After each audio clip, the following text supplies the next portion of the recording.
नमस्कार।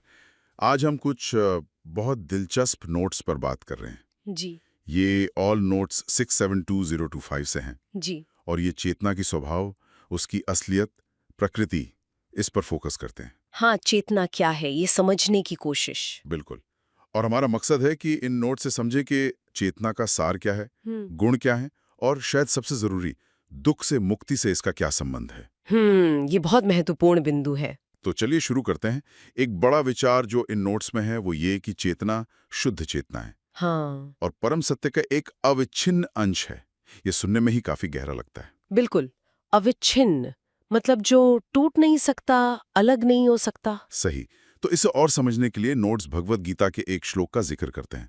अध्याय 2 श्लोक 25। जी, अध्याय 2 श्लोक 25। सही।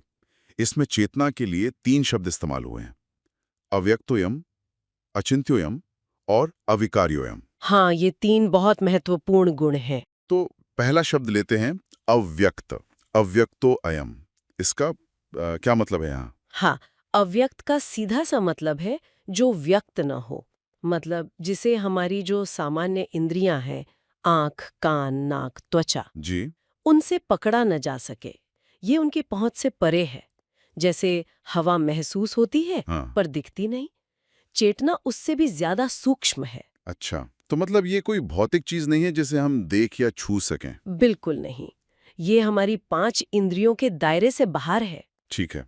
और दूसरा शब्द अचिंत्य, अचिंत्यो अयम, इसका क्या अर्थ हुआ? अचिंत्य मतलब जिसके बारे में सोचा ना जा सके, जिसकी कल्पना करना मन के लिए संभव ना हो। मन के लिए संभव ना हो। क्यों? क्योंकि हमारा मन, वो तो सीमित है ना। वो या तो भौतिक चीजों के बारे में सोचता है या फिर उन विचारों के बारे में जो भौतिक अनुभवों पर आधारित है। नोट्स के हिसाब से चेतना इस दायरे से पूरी तरह परे है। उसे मन अपनी सीमाओं में बांधकर सोच नहीं सकता। कोई उदाहरण दे सकती हैं जैसे? जैसे, हाँ बिल्कुल, जैसे मान लीजिए, क्या हम किसी ऐसे रंग की कल्पना कर सकते हैं जो हमने कभी देखा ही ना हो, या कोई ऐसी ध्वनि सुन सकते हैं जो हमने कभी सुनी ना हो? नहीं, ये तो मुश्किल है, नामुमकिन है शायद। बस, चेतना भी कुछ वैसे ही है, मन की कल्पना शक्ति से परे, अचिंत्य। ये तो काफी गहरा है। और तीसरा गुण, अविकार्य, अविकार्यो अयम। अविकार्य मतलब जिसमें कोई विकार या बदलाव ना आए, जो हमेशा एक जैसा रहे। अपरिवर्तनशील। हाँ बिल्कुल, अपरिवर्तनशील।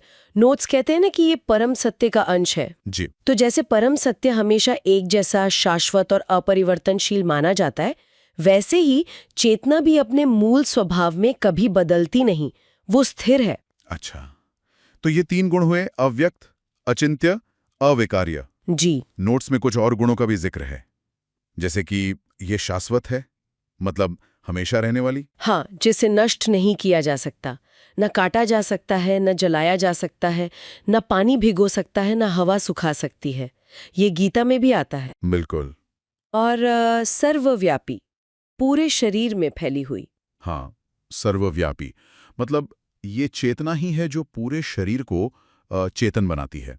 हर अंग में, हर कोशिका में महसूस करने की, जानने की क्षमता इसी से आती है। और अचल भी कहा गया है, मतलब अपनी स्थिति न बदलने वाली। जी, अचल। और आदिम भी, यानी सबसे पुरानी, शुरुआत से मौजूद। तो ये सारे गुण मिलकर एक तस्वीर बनाते हैं कि चेतना इस शरीर से कितनी अलग है।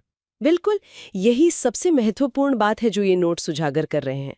शरीर देखिए, वो जन्म लेता है, बढ़ता है, बूढ़ा होता है, बीमार होता है और आखिर में खत्म हो जाता है। हाँ, नश्वर है। नश्वर है, तत्वों से बना है, तत्वों के अधीन है। लेकिन चेतना, वो शाश्वत है, अविनाशी है। उस पर इन बाहरी चीजों का कोई असर नहीं होता। वास्तव में नोट्स तो यही कह रहे हैं कि चेतना की वजह से ही शरीर जीवित कहलाता है। हाँ, आप बिल्कुल सही कह रहे हैं। चेतना के बिना शरीर क्या है? बस एक मशीन, एक ढांचा। उसमें ना जान है, ना अनुभूति। सही बात है।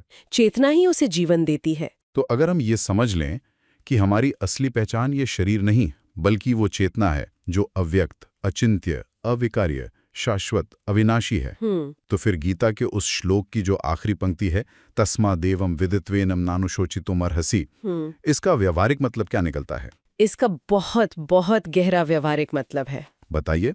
पंक्ति कहती है, इसलिए इसे ऐसा जानकर तुम्हें शोक नहीं करना चाहिए। शोक नहीं करना चाहिए। हाँ, नोट्स ये समझा रहे हैं कि अगर हम सच में ये जान लें, सिर्फ बौद्धिक रूप से नहीं बल्कि अनुभव से, कि हम वो शाश्वत न बदलने वाली चेतना है, तो फिर किस बात का शोक?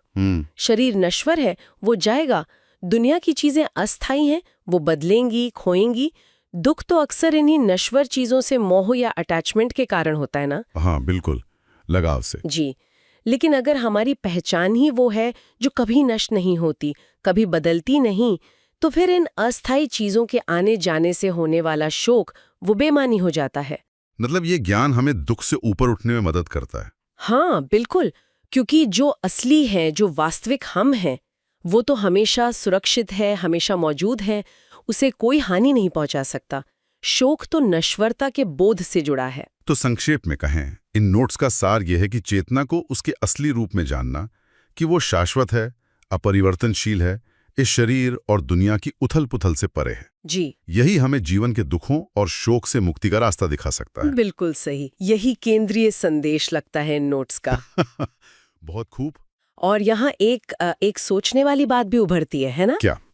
अगर चेतना वाकई परम सत्य का अटूट हिस्सा है, जैसा कि नोट्स कहते हैं, तो फिर हर व्यक्ति के अंदर जो ये चेतना है, उसकी अपनी असली क्षमता क्या हो सकती है? और उसका उस परम सत्य से, उस परम चेतना से क्या कोई गहरा सीधा नाता हो सकता है? ये तो वाकई एक बहुत बड़ा प्रश्न है, जिस पर शायद हमें और विचार करना चाहिए। हाँ, ये विचार करने लायक है कि इस व्यक्तिगत चेतना का उस परम चेतना से क्या संबंध है।